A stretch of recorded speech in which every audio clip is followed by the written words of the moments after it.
Ayan, ang ating recipe po ngayon ay nakuha po natin kay Lokong Cocinero. Tara, simulan na natin.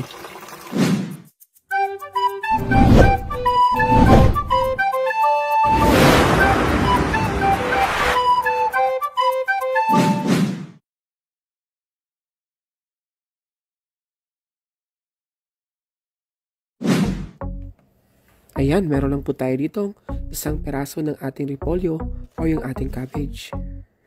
Balatan lang po natin siya guys kasi madumi po yung nasa ibabaw niya.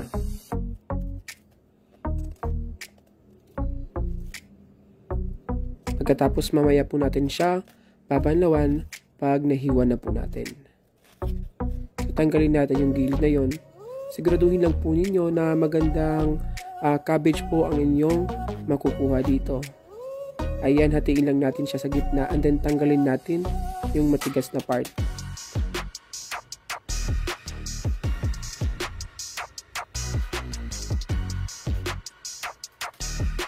And then yung nahati natin sa gitna ay hatiin ulit natin sa gitna. And then hatiin lang ulit natin bali 4 na piraso or 8 piraso sa isang cabbage po natin. Pagkatapos ay paghiwalay-hiwalay lang po natin ito. Napakabilis lang po ng ating paghiwalay-hiwalay ng ating cabbage. Siguraduhin lang po natin na hindi siya madudurog or mapupunit. Kasi napakahalaga po na hindi siya mapunit para po maging crunchy siya. At talagang lumaki siya at malutong na malutong.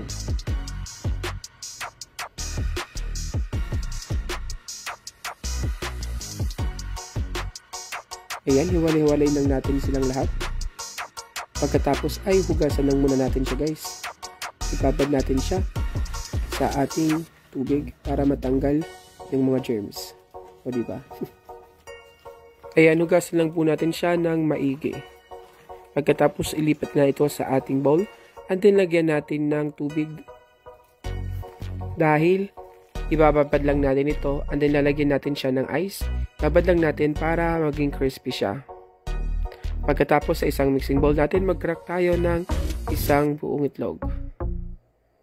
Pagkatapos maglagay tayo ng konti lang yung ating ginisa mix. And then 1 tablespoon ng ating sugar. Mix lang muna natin siya. Hintayin natin na ma-dissolve talaga yung ating sugar. Pagkatapos ay meron po tayo dito 1/4 cup ng ating all-purpose flour at 1/3 cup ng ating cornstarch. And then maglalagay tayo ng 1 cup ng ating water. And then haluin lang natin ito ng maigi hanggang sa matunaw nga yung ating flour na ilagay dito. So okay na to guys, ililipatan natin dun sa ating egg mixture. Ayan, haluin lang natin siya ng maigi. Mix lang natin hanggang mag-combine yung ating egg at yung ating slurry.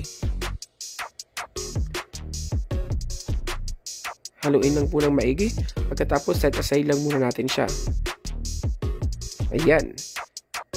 So meron po tayo ditong flour. Mga about 1/4 cup ng ating flour. And then kuha lang tayo ng ating pinalamig na repolyo. Pagkatapos isawsaw natin dun sa ating egg mixture. Pagkatapos ay i-coat natin dito sa ating flour. Repeat the process lang po. Ayan guys, hindi ko po napakita. Naglagay po tayo ng ginisa mix dun sa ating flour. Para may dagdag naman na lasa. Pagkatapos ay ubusin lang natin siyang i-coat ng ating cornstarch.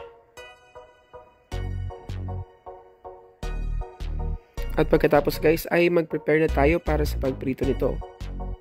Buksan lang po natin yung ating induction cooker. Pagkatapos maglagay tayo ng oil. buksan na natin yan. Damihan na lang natin. Mas maganda kung naka-deep fry talaga guys. And then painitin lang natin yung ating oil guys. Bago natin ito. Pag mainit na, iprito na natin yung ating repolyo. In a medium heat lang guys ha, kung nakikita nyo. Para hindi agad ito masunog. Lutuin lang natin ito ng 1 to 2 minutes lang. Mabilis lang po pagluto nito hanggang sa maging golden brown at crispy na siya. Ayan guys. Diba napakadali lang. And then, flip lang natin siya pag medyo nagiging crispy at nagiging golden brown na.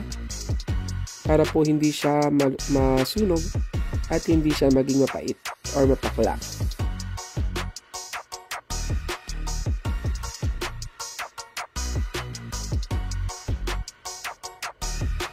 Ayan ang ating recipe mo ngayon ay nakuha po natin kay Lokong Cocinero. O diba? Kung sino po nakasubscribe kay Lokong Cocinero, alam kong nanood na kayo sa kanya nito.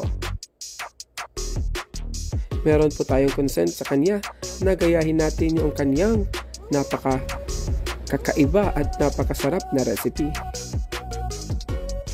Ayan, pagkatapos nito, i-drain lang natin at maglalagay na tayo ng ating cheese para mas lalong sumarap. Ayan. Meron lang po tayo ditong cheese pero optional lang yan. Kung ayaw mo ng medyo maalat, ay pwede naman hindi nyo nalagyan. Tamihan na po natin yung ating cheese para mas lalong sumarap. And then, mix lang natin, shake, shake, shake, para mas lalong manuot yung ating cheese. Ito na nga guys, ang ating napakasarap na cheesy repolyo cheese. Diba? Ang lutong-lutong pa niya guys. Tara na, tikiman time na po tayo.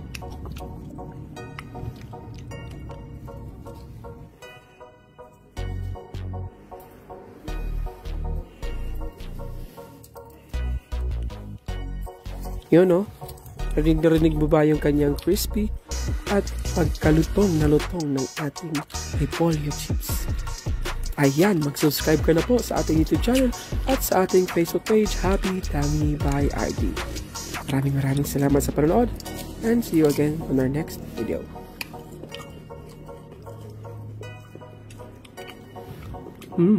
Lutong niya. Sarap. Masarap niya guys.